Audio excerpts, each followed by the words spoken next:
Welcome to another episode of True Terror Tales. Tonight we bring you two chilling stories that blur the line between reality and fiction. One follows a man whose mind begins to unravel after a strange encounter with an old woman, and the other tells the terrifying tale of a haunted painting that drives those who view it to madness. Are these stories based on real events, or have they been twisted by imagination? Stick around until the end to discover the truth. Jason Mitchell was a young man in his early 30s who lived alone in a small apartment in the heart of New Orleans.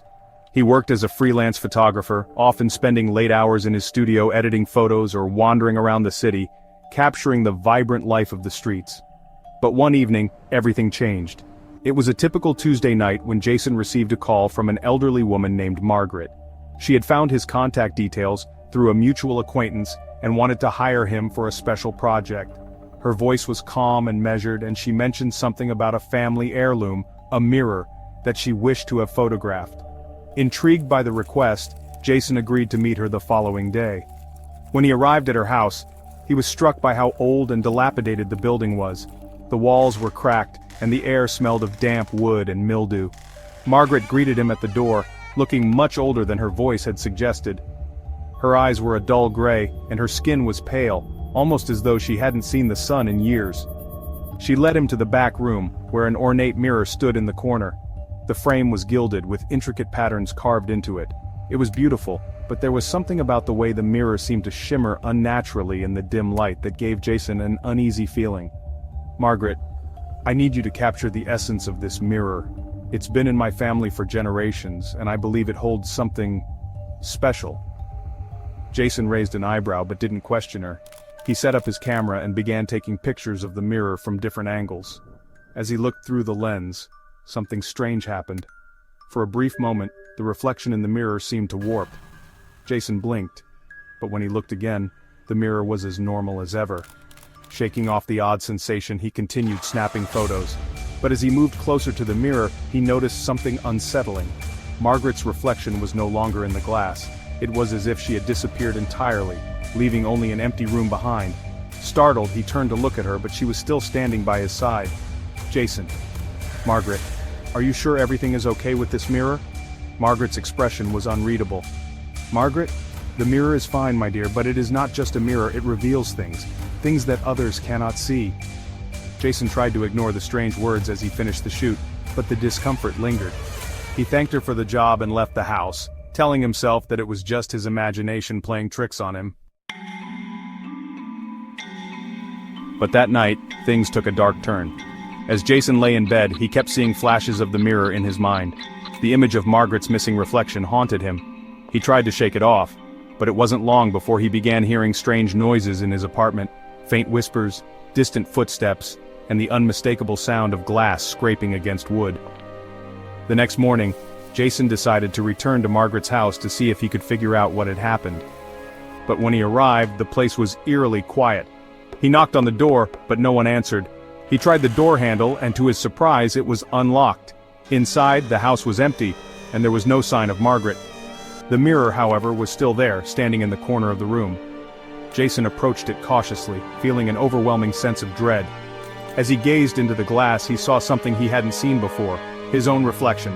But it wasn't quite right. It was distorted, twisted, with eyes that were too wide and a mouth that seemed to be grinning at him. Suddenly the mirror seemed to pull him in, as if it was alive.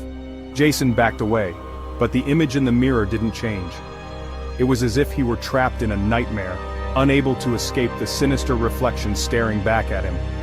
In a panic, Jason rushed out of the house and never returned.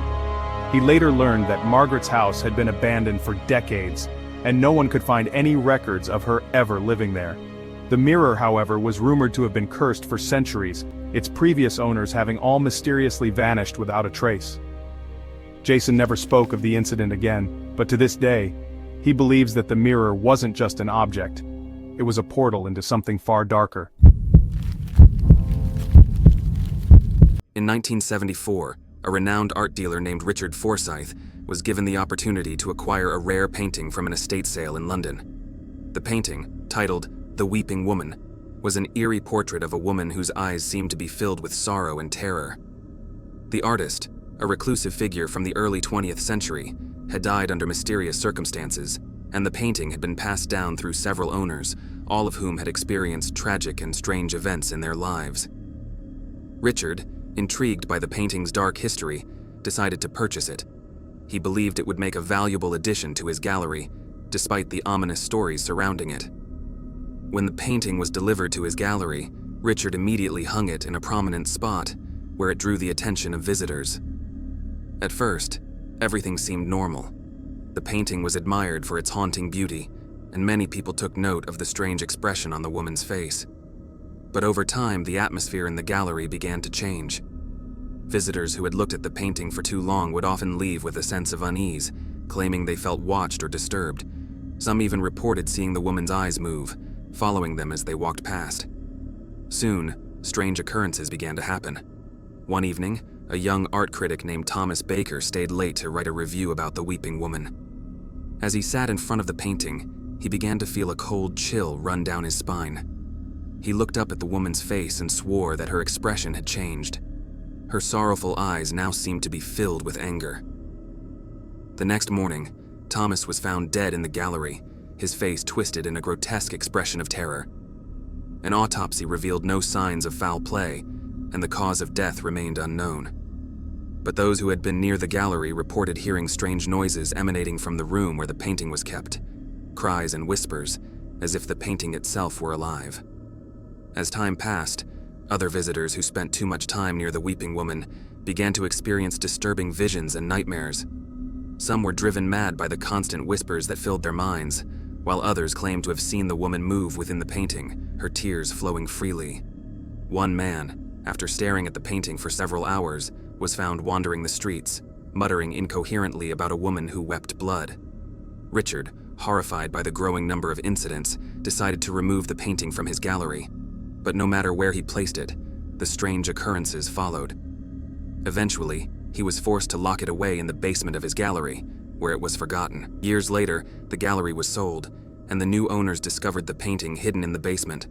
They, too, experienced the same strange events. To this day, the weeping woman remains locked away, its presence still rumored to drive those who view it to madness. Both stories are unsettling, but only one is based on real events. The truth is, story 1 is fictional, a tale inspired by the cursed objects and strange encounters often found in horror fiction. Story 2, however, is based on real reports of haunted artworks and mysterious occurrences surrounding them.